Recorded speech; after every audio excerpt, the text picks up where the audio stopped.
This episode of the LCTV News is brought to you by North Shore Community College.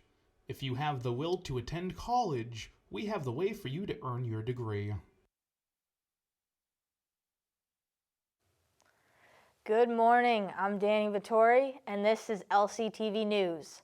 Listen for updates on the Lynn commuter rail, scholarships, and construction.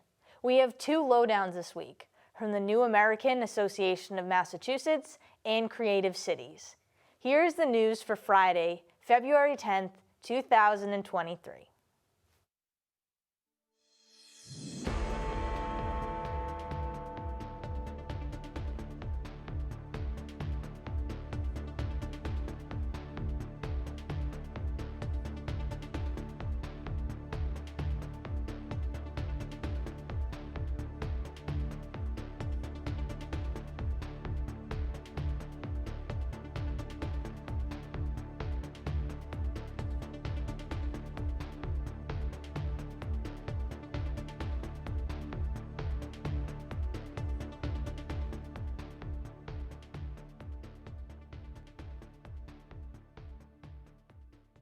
The Lynn commuter rail was shut down last year on October 1st with the promise of both shuttle service to Swampscott and a temporary platform. The shuttles are running, but the MBTA is only 30% through the design phase for the platform and anticipates it will take another 18 months to complete. The goal right now is to finish the design by July and put the project out for bid in the fall. According to the city, preserving parking is a top priority as many people use the lot where the platform is set to be built. The parking garage is also scheduled to be demolished later this year, so the city will also be faced with the task of adding parking in the downtown area. According to Danya Smith, Lynn is also planning on conducting a parking survey later in the year as well to address the city's parking needs. Gala had a new exhibit opening on the 3rd titled Reflecting the Times, Works of Art by Local Black Artists. Here's a look at the event.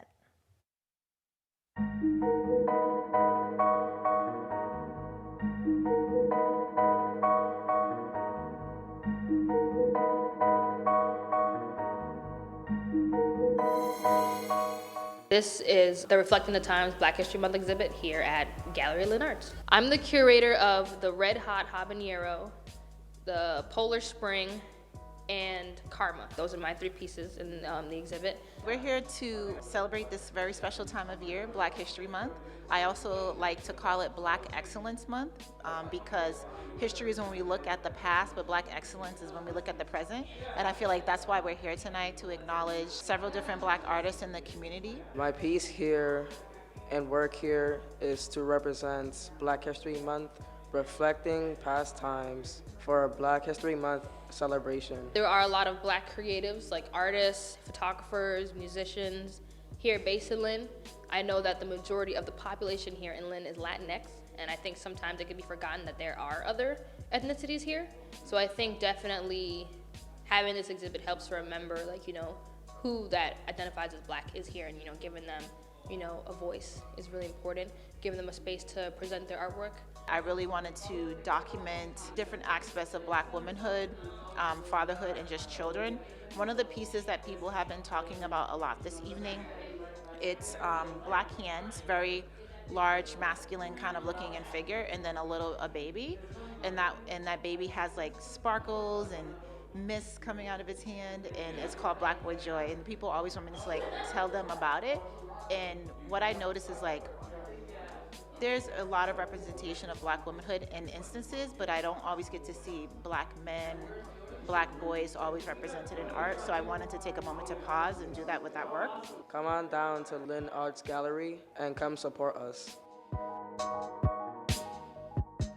The Disabled Americans Veterans Swampscott Lynn E.F. Gilmore chapter is in their 2nd year and has made the decision to double their scholarship amount from $500 to $1,000. They award 4 scholarships, 2 to veterans and 2 to those who volunteer to serve veterans.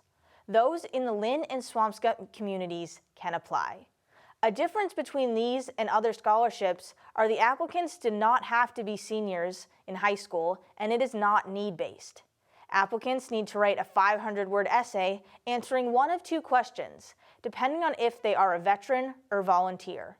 For veterans, it is, quote, considering how divided we are as a nation, what's your main concern for the future of our country, and how can we help heal it, end quote. For volunteers, they answer the question, quote, what does volunteering for veterans mean to you, end quote. The deadline to apply is May 31st, and applications can be found on the DAV website.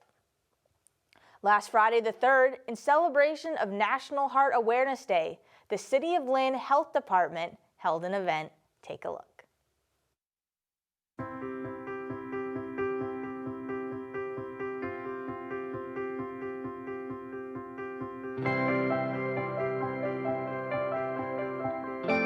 My name is Coco Alinsog. I'm the Ward 3 City Councilor. I'm here to support our health department to celebrate Heart Awareness Day. That's why you've noticed a lot of people here at City Hall are wearing red to remind people that the heart disease is the #1 health problem in the country, and we need to really educate and advocate for people who are suffering, and also family members and friends. I would like to thank everybody for showing up. Thank people who actually sent emails of support, but they could not come here because of the weather. People tend to think about like it's COVID season, there's other issues, health issues, but we never forget that there's no cure for a lot of the cancers, especially health issues that we've experienced in the past, and heart problem is one of them. The State Treasurer's Office of Economic Empowerment has launched a new program, the Community Ambassadors Program. Applications are now being accepted, and anyone in Massachusetts can apply, with those who are multilingual or from gateway cities encouraged to do so. The aim is to train members of the community to have a better understanding of money management and empowerment programs. If selected, ambassadors commit to a 6-month program of training workshops and other Office of Economic Empowerment opportunities. They also receive a stipend of $2,500, and upon completion will receive a certificate and an invitation to participate in a conference focused on economic empowerment in Massachusetts. On Saturday the 4th, the Lynn Senior Center hosted an open house for Vision Lynn. Those in attendance could look at boards outlining various ideas as well as give input as to what they wish to see in the plan. Here is more.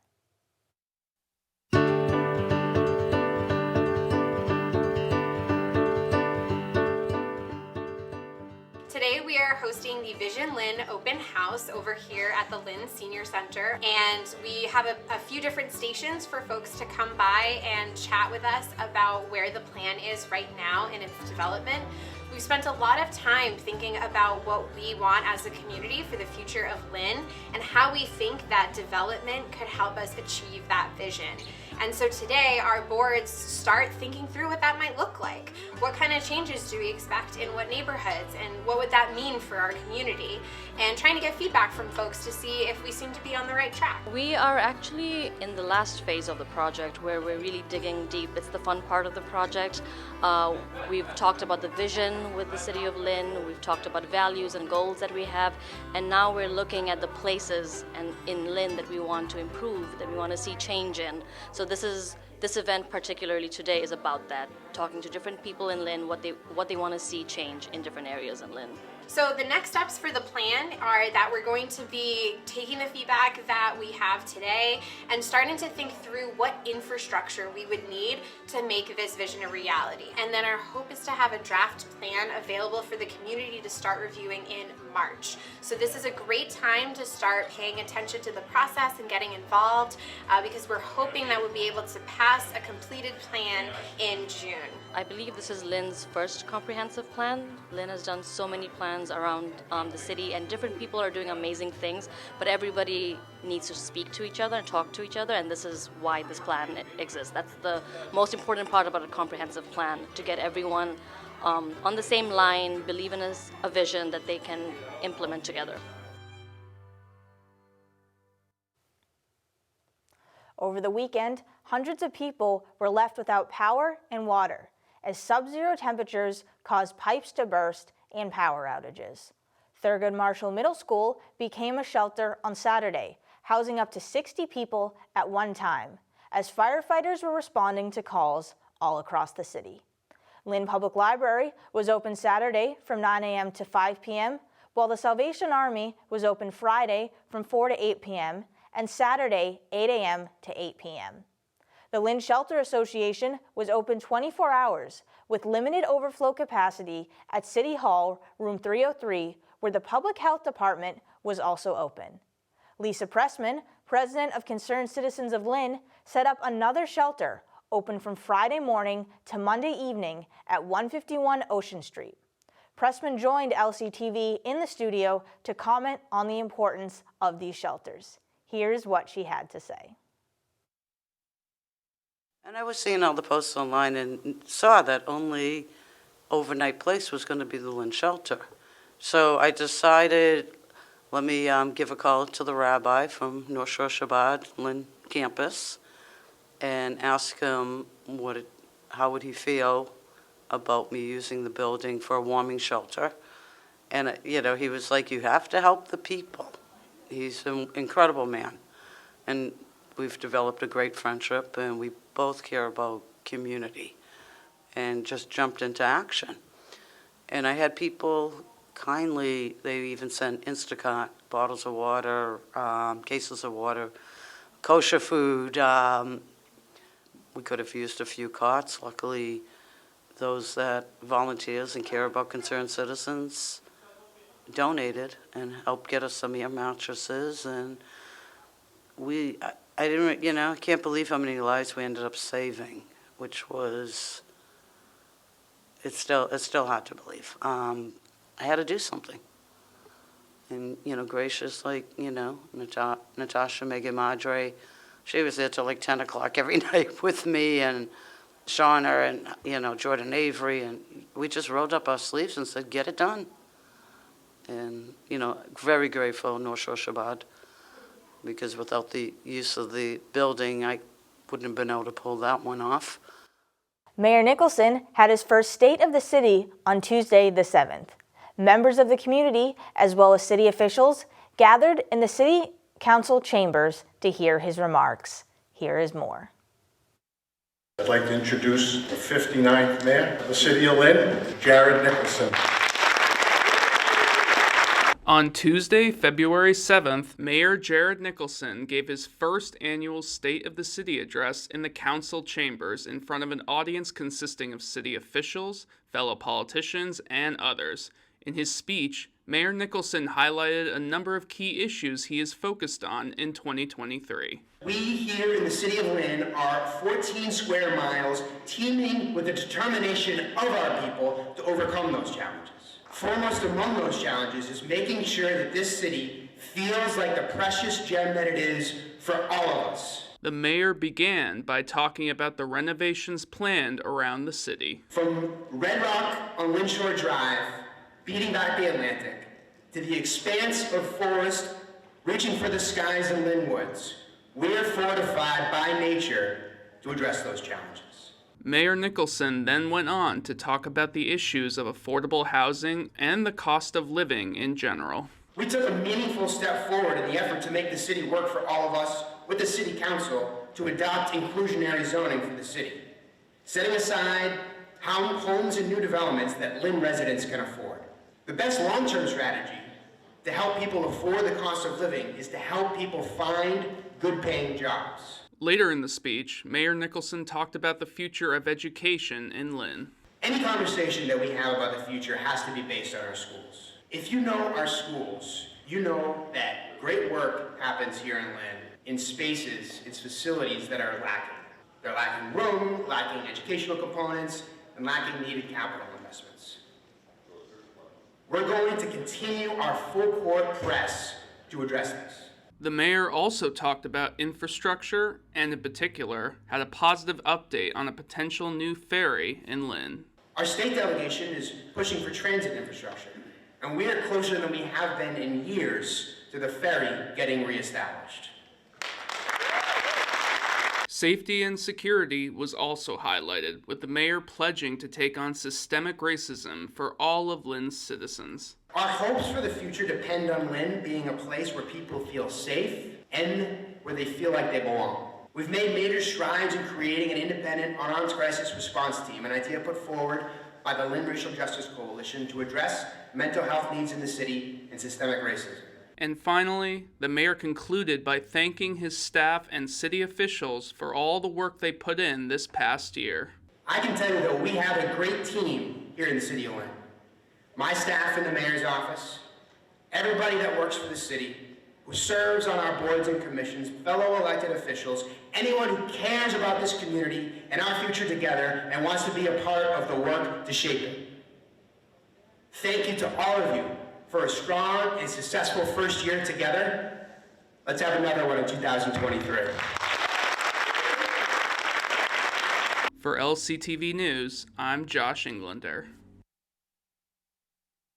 To hear the entire speech in English, Spanish, or Khmer, visit lyntv.org.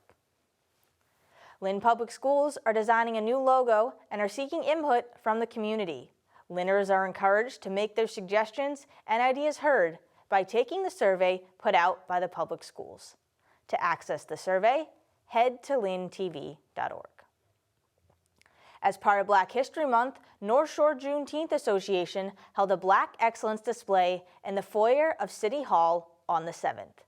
17 members from Lynn and the surrounding communities were honored. Take a look.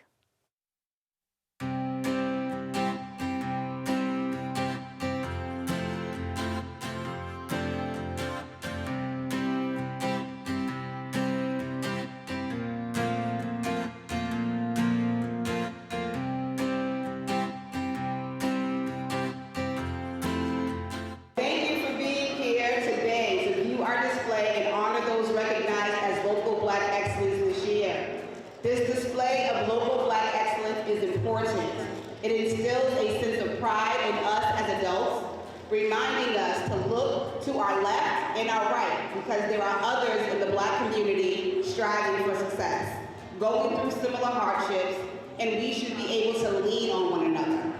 This display will instill a sense of pride in our youth because when they visit this exhibit, they will say, wow, all these people from my city or town that look like me have achieved so much.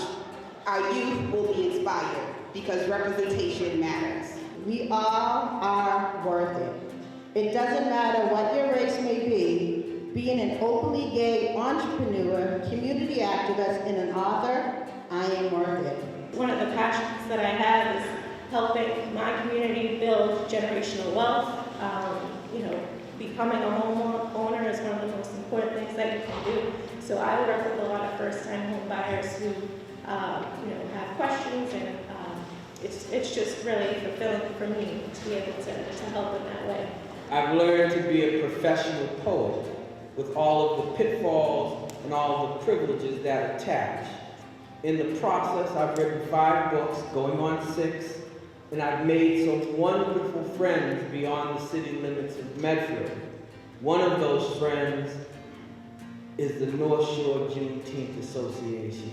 Black history is Lynn history, and your leadership in the Black community, Black leaders, is leadership that we value tremendously here in the city of Lynn. And we're so grateful for all that you do all year long in your communities for our city. So just an exciting moment that we're so happy to recognize, happy to be able to be reminded of it every day as we walk through this atrium every day to see the visual reminder of the local Black excellence. And I'm sure that those words that we've heard tonight will be reverberating around this lobby for the weeks to come. So thank you all so much for being here.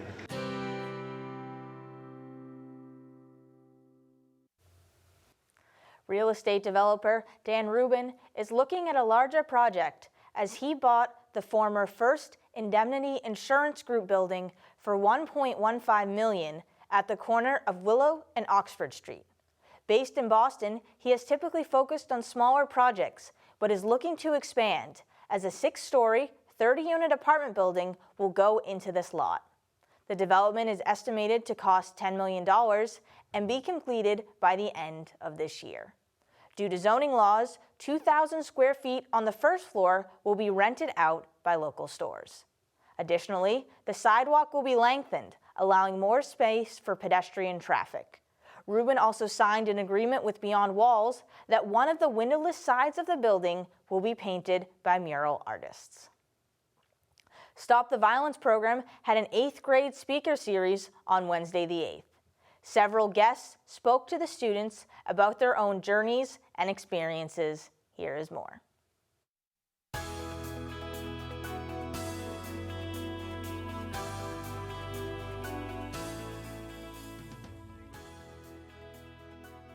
Violence is not normal. Violence is not normal. Let that sink in. Don't ever accept violence for being normal. We are all Lynn. We are all family in this city. United we stand, divided we fall. So although you have the pride of the school, this is family here. What we do at Teen Empowerment is we really believe in the ripple effect of change, right? And so that could mean it could be positive or it could be negative. And when you make an impact, right, it has those ripple effects on the community, to your peers, to the people around you, your family, everybody in your life, unseen or seen. And it's really important that we make sure that we create positive spaces where those ripple effects can happen. So it was 5 gentlemen and myself that sat down and put this proposal together, and we wrote to the superintendent. And he approved that proposal, and we created a restorative justice that's operating at MCI Norfolk today. And I'm here before you as a living miracle that you should never give up in life.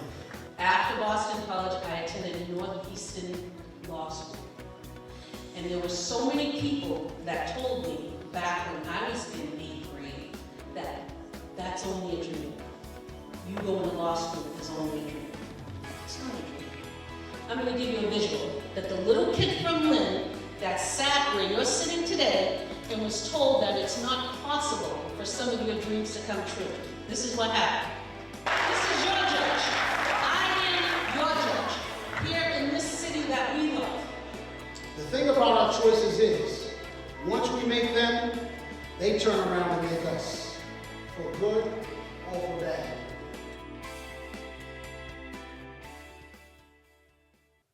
We had 2 lowdowns this week. First up is the New American Association of Massachusetts to discuss their mission and upcoming classes. Here is the lowdown.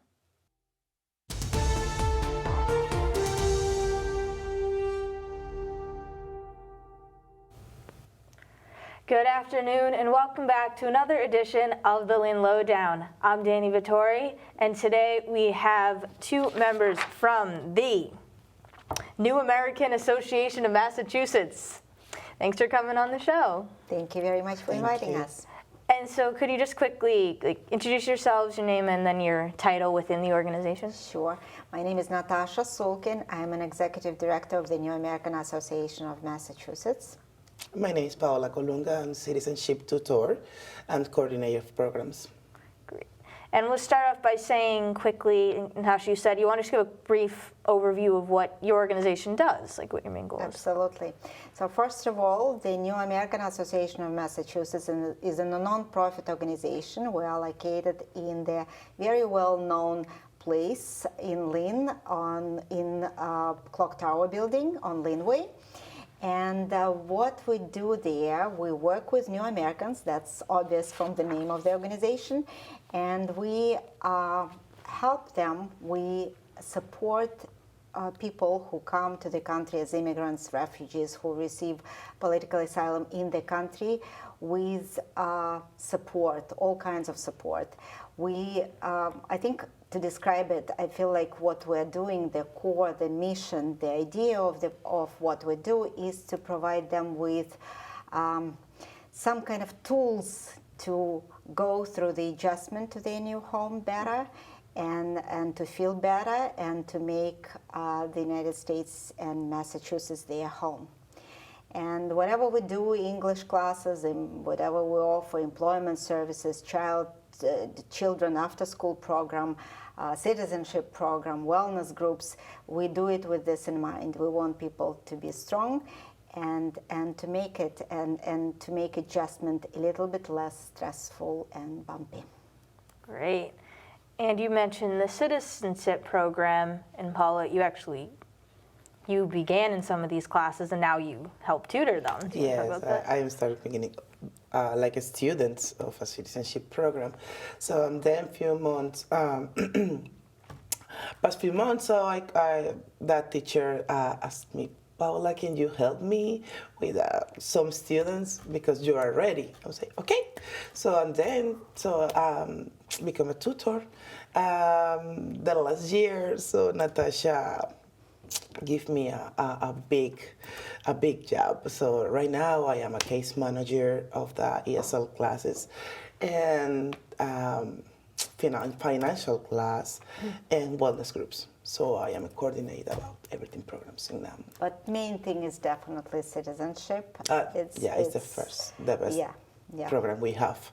Mm-hmm. Yeah, it certainly sounds like a big program you have. So what kind of things does it offer? You mentioned classes, and then you help them prepare for the citizenship exam? Exactly, yeah. So first interview, yes. Yeah, definitely. So if I may just, first of all, it's an application assistance. It's a big process and it's complicated process, and people don't have to do it on their own. We're supporting them to put together applications, to make referrals to some, like if they need legal assistance and applying for fee waivers, for disability waivers. So that's a big part of it. And even bigger is our classes, because it's learning English through very important topics. About history and civics. And civics questions, and then prepare for the interview. The interview at the end. And who would be eligible for these classes? So every person have a green card. So in different cases, when you get married with a citizen, so you can wait only 3 years for apply, and if you apply in different thing, so you have to wait 5 years, and you then can become a citizen. For the classes, it's themselves. I mean, for the application, legal assistance, you have to be very close to the time when you need to apply. But for the citizenship classes, you basically can join the class when you have a green card and you have a little bit English, because it's like needs to be some point from which you're going to learn. Right. So, and we provide the testing and assessments, and And Paula's role is specifically focused on these applications to prepare people not to get nervous when they're going to go through the test, through these questions, right? I try to help my students. She does a great job. Because I can only imagine having to do that. I'd be very nervous about, I get nervous about tests in general, but it's such a big process, and you try to help them make it, you said, as smooth a transition as possible. Exactly. It is a long process, and it is intimidating. People get nervous because of it is a test, it is an interview, right? And you're going to this big USAS building, and so, but we are trying to make it kind of less stressful and to show them that there is also beauty of subject, learning about history and civics. I think they feel comfortable when they go into the interview.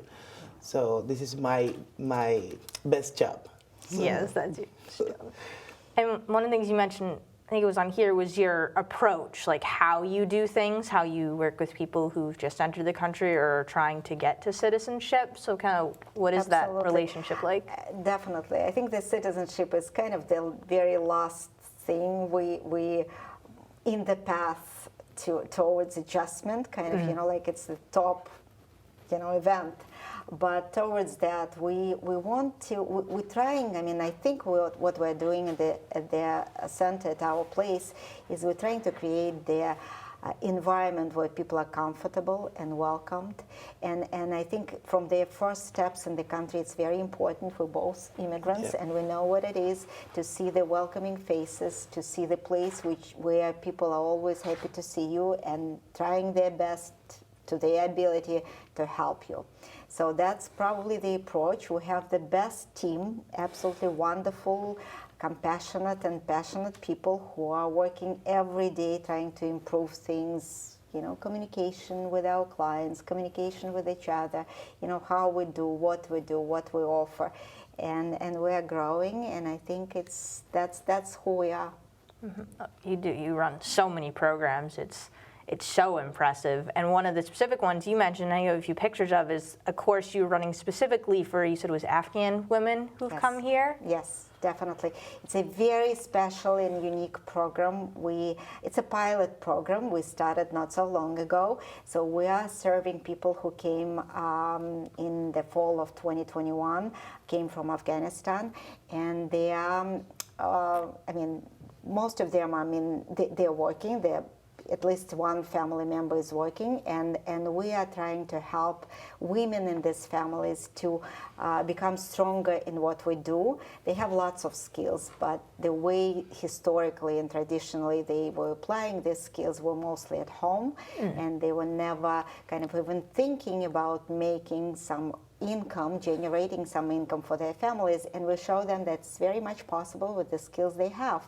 So on Sundays, every Sunday, we offer our center, our office space for these women to come with their children, and we provide them with self-programming and job skills training, where they make dresses, they make gifts, they make little souvenirs, and they're absolutely beautiful and amazing. And we have some of their photos, just a few of them, how they make things. They're learning to make them perfect so they would be sellable. And we have very good results already. So they already attended a few craft shows and art shows, and things are sold. So they get this feeling that they can do things, make things happen. Yeah, the feeling that they have these skills and they are applicable in a world where they can make a profit out of them. Absolutely, absolutely. So it's probably a very new feeling for them to be able to participate in this earning for the whole families, yeah. So we kind of trying to boost this energy in them, and it's working. They are wonderful, absolutely wonderful group of people. And on top of that, this place, the New American Association, New American Center, we call it, it's a very good place for them to come, to socialize, to bring their kids, to be, comfortable. So that's what we treasure. Another element to that, and one last quick thing I'll ask is, and you mentioned it before, you do a lot of partnerships and coordinating with other organizations as well. So you said it's a very long process, so you can help them, but then there's also other organizations that you can also connect them with. Absolutely. To help with additional things? Yeah, absolutely. Well, we have incredible partners locally. We work very closely with the city of Lynn, and we're very grateful for this partnership. It's working wonderfully. We are able to do things we were not able to do before. We provide interpreting services. We provide trainings and such. We have an absolutely incredible funder, Office for Refugees, Massachusetts Office for Refugees and Immigrants, and we work with them closely. Lynn Public Schools, we've been partnering with them forever and ever. One of the programs Paul is in charge is our Lynn Public Schools class, the classes for parents of children attending Lynn Public Schools. So it's going very well. Another partner I should mention, Essex County Community Foundation, absolutely incredible, newly kind of found partner, and many others. United Way, they give us resources, they give us power to do things, they give us trust to do things differently and to reach out to different communities. That's always fantastic. You make the links, the connections, and it all benefits the people that you're helping. Absolutely. Thank you very much. Yeah. Oh, you're welcome. And I'll ask, is there anything else you wanted to mention about the organization or the programs before I was going to wrap it up? Well, I think all the programs are kind of interconnected. That's the first thing we say to people we recruit, we find, because we want new clients who come our way to be able to take advantage of everything we offer, and we make sure they do. So if we can't help for different reasons that, like things are out our capacity and ability, we'll always do our best to refer people somewhere where they might be helped better. So that's probably what I wanted to add, right? Yeah, I have to say, New American Association is a family. Yeah. It does. It definitely sounds like one. And I want to thank you again for coming on to talk about it. Truly, thank you very much. Thank you. You're very welcome.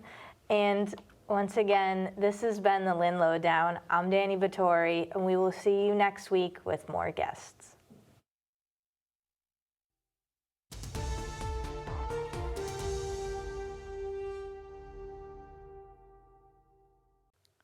On deck, the sports update.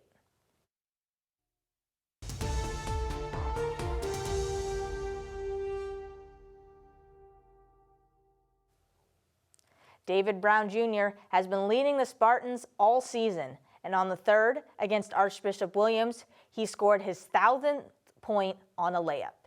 He entered the game with 993 and made quick work getting the other 7. As a team, St. Mary's has lost 2 in a row, including an away non-conference game to North, 69-60. Their girls basketball team is standing tall at 15-1 overall and 5-1 in the Catholic Central League, in second place behind Bishop Fien. Their boys hockey team fought hard, but ultimately fell to Bishop Fien 3-2 in overtime. The Spartans then bounced back, escaping with a 3-2 win over Bridgewater Raymond, with Brady Bullock sealing the deal in overtime. They are now 11-5. While their girls hockey team narrowly defeated Fien 3-2 on the road, before also handing Matt Gonian a 3-0 loss. Sitting at 6-1, they continue their strong season. The Lynn Tech swim team made history on Monday, winning the All-In meet for the first time since 2012. They beat Classical and English handily, earning 150 points, compared to the Bulldogs at 89 and the Rams at 79. English began with victories in the first 2 events. However, Tech took control, placing in the top 3 8 times in the last night events to secure the victory. The Tech girls track team also had an impressive week, winning the Commonwealth Atlantic Conference Championship against Greater Lawrence. They moved to 7-0 on the season and 6-1 in their conference. While their girls basketball team fell just short 48-44 to Innovation, while the Bulldogs boys team downed Innovation 65-55 and are 14-3 overall and 9-1 in their conference. The KIPP Academy boys basketball team was also victorious, 72-57 over Greater Lawrence. With this win, the Panthers were able to snap a 2-game losing streak. In a recharged English classical rivalry, the girls' classical basketball team was victorious, 56-33, completing a season sweep of the Bulldogs. This is the 3rd time the Rams have won, as Ava Thurman scored 20 points to aid in the victory, moving them to 17-0 on the year, compared to English at 11-6. The boy Bulldogs flipped the script, stomping Classical by 50 points, 95-45. Classical fell to 4-10 in the Greater Boston Conference. This is their 4th loss in a row as they sit at 6-10. English, on the other hand, is 17-0 and is at the top of their division at 14-0. The Celtics have gone 2-2 in 4 games before winning their most recent 2. They dropped a game to the Phoenix Suns, 106-94 on the 3rd, before a victory over the Detroit Pistons, 111-99, and a 106-99 win over division rival, the Philadelphia 76ers. Against the Suns, no Celtic scored more than 30 points, with Jaylen Brown coming the closest at 27. On the road versus the Pistons, Jason Tatum led the way with 34 points, while Robert Williams III added 15 assists. As a team, the Celtics had 25 assists and hit 16 of their 37 three-pointers. The contest with the 76ers was a whole different story, as the Celtics had 4 of their starters on the bench by the end of the first half. The bench rallied, with Derek White and Malcolm Brogdon scoring 19 apiece, with Blake Griffin and Grant Williams adding another 15 each. The NHL completed their All-Star break, and the Bruins will be back in action tomorrow, the 11th, at home against the Washington Capitals. David Pastrnak represented the Bruins as the Atlantic Division took home the victory 7-5 over the Central Division. On the Lowdown, we also welcome Creative Cities to talk about their grant application period. Here is the second Lowdown.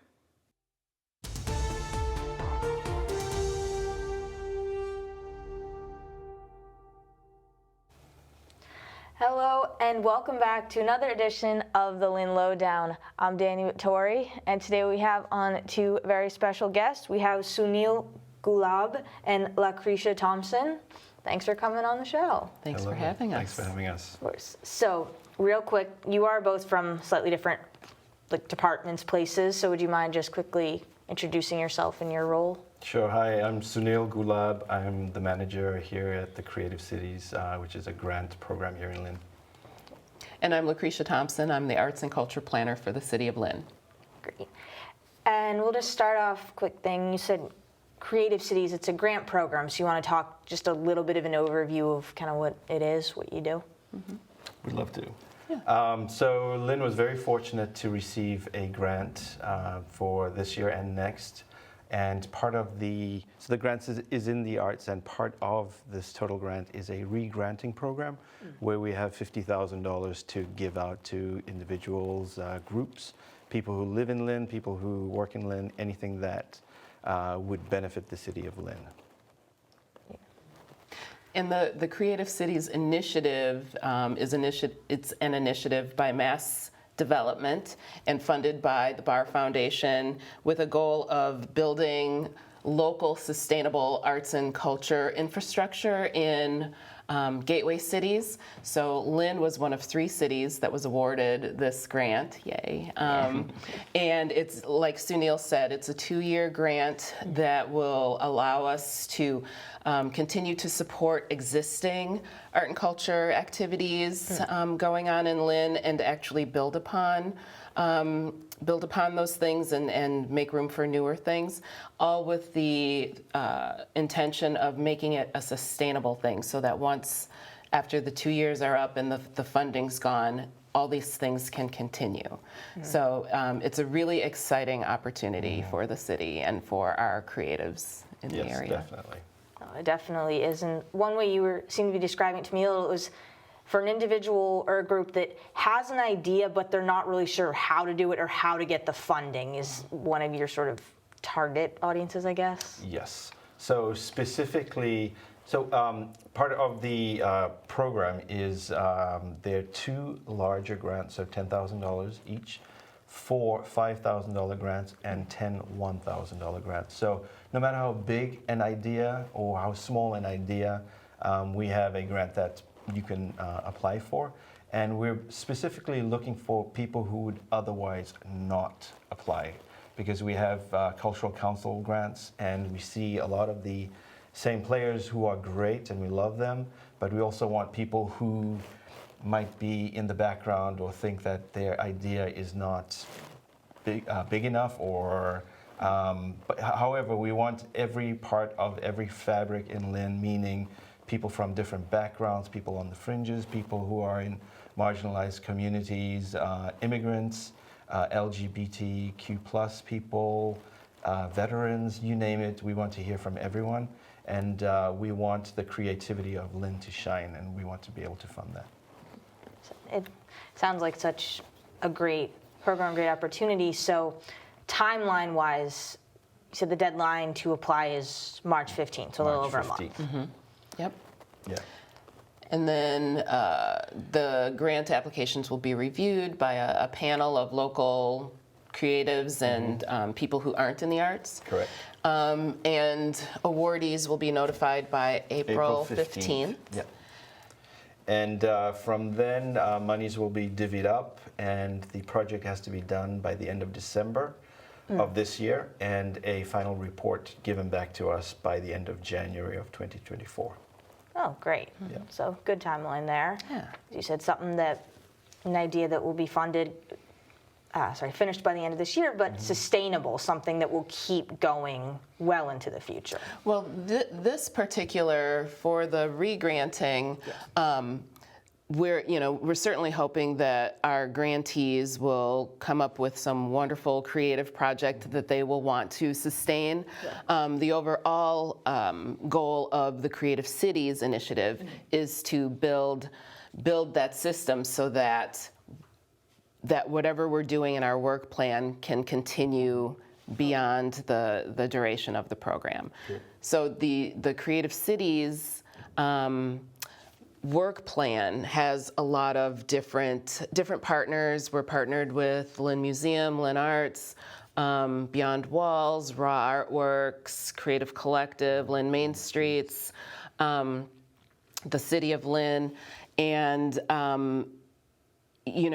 this group is charged with coming up with creative ways to use this support with Creative Cities. One of the things that we've been able to put into our work plan is building upon some really significant work that Raw Artworks is doing with their youth and what the Lynn Museum is doing with Final Fridays. So those are two successful, fantastic programs that we are adding, they are allowing us to add Creative Cities to. So that's going to be wonderful. It'll help expand the great work that they're doing, and we can also offer up new things through this initiative. Right. And to piggyback onto that, one of the goals is to get the siloed groups in the arts in Lynn, because they are siloed, to actually talk to each other. So by having some of these programs, festivals, etc., these groups hopefully get to meet other people that they wouldn't interact with, and we want those relationships to be set so that when the funding does run out, we already have that foundation set. Right. The Creative Cities initiative really incentivizes collaboration between all of our wonderful arts organizations. So, correct. Yeah, it's great. And it does. It sounds great. And it seems to be a very common thread among Creative Cities and others, that really encouraging that collaboration, because there's so many organizations, amazing ones in Lynn, and you want them to be, talking to each other, working with each other to see, like, oh, maybe these two people have an idea, and if you combine it, it becomes this other thing. Yes. Right. It's always said that our strength is in our diversity all around in Lynn, and it certainly is the case in our arts community as well. And just think about how much stronger we can be when we work together, collaboratively. Yeah, exactly. So that's one of the major hopes of I love to this think initiative. of Lynn as a fabric where all of these different colored threads meet, and I don't think we've seen the best of Lynn yet. I think there's a lot of potential, and in the next couple of years we're trying to bring that out. And for people who maybe decide to apply for this grant, what advice would you give to them in terms of if they're deciding which size to apply for, or like how to kind of present their idea? So I think the application form, which I'm working on, is quite self-explanatory, but also, they can always reach out for assistance if need be. Depending on the size, you could pick one of the three, but a good example, so from one spectrum to the other, an arts festival or a music festival will involve a lot of players, maybe a lot of musicians, but not only that, it could be food vendors or other vendors. That could be a bigger size, but if there's an individual who wants to, write poetry and perform it somewhere, or, but also affect the rest of Lynn, we want it to be as open to people, to actually give Lynners something to do and come out and learn about their neighbors and different cultures. That might be a smaller grant, but we can always advise on that. Yeah. I think this re-granting program is about creating a sense of place for the people in Lynn. So with whatever ideas people come up with, hopefully they will be ones where people can come together, maybe come together at an underutilized space in Lynn, or even a more popular place, but just somewhere where people can gather and engage and meet their neighbors and have fun, and just celebrate being Lynners, you know? Right. So there's any number of ways that can be done, whether, something large like a festival, or if somebody might be interested in doing like a creative workshop or something. But yes, Sunil is correct in saying that we are open to any questions. We can help people out with that. It's really great to be able to have this funding to support some community-driven ideas throughout Lynn. So it is. It's definitely amazing. And you said in order to apply, you can either print out an application, bring it to City Hall, or there is an electronic way to do it? We are working on it. So yes, hard copy, you can bring it to room 303 at Lynn City Hall, or there will be a link that will take you to the application online where you can fill it out and send it electronically. That's still being worked on, but we're looking at making it as easy as possible for people to apply. I said, it sounds like an incredible group, and the funding is amazing. Before we wrap it up, is there anything else you wanted to be sure that the audience knew, or anything that I hadn't asked about? Can I reiterate? Yep, go for it. So my fellow Lynners, anyone and everyone, please apply. I'm specifically looking for people on the fringes who Lynn does not see represented well. We love you all, don't get me wrong, but we want the additional colors to show up. So if you know of anyone who's artistically minded, but English may not be the first language or their first language, please reach out to them. We can always assist. We want really good representation of the strength of Lynn, which is the colorful people that live here. Please apply. Yeah, I agree with Sunil. This is just such a wonderful opportunity to show off, the richness of arts and culture that we have here in Lynn. So, and everybody can participate. So, yeah. You both said it best, and I want to thank you again for coming on to talk about the grant program. Thanks, Dan. Thank you. Right. Of course. And once again, this has been the Lynn Lowdown. I'm Danny Vittori, and we will see you next week with more guests.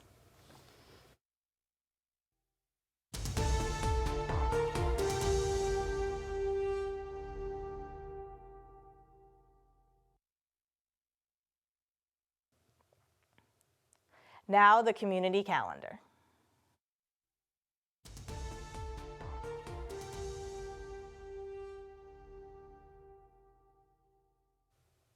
Wednesday the 15th from 9 a.m. to 1 p.m., the Lynn Senior Center will be hosting a wellness event titled Wellness Wednesday.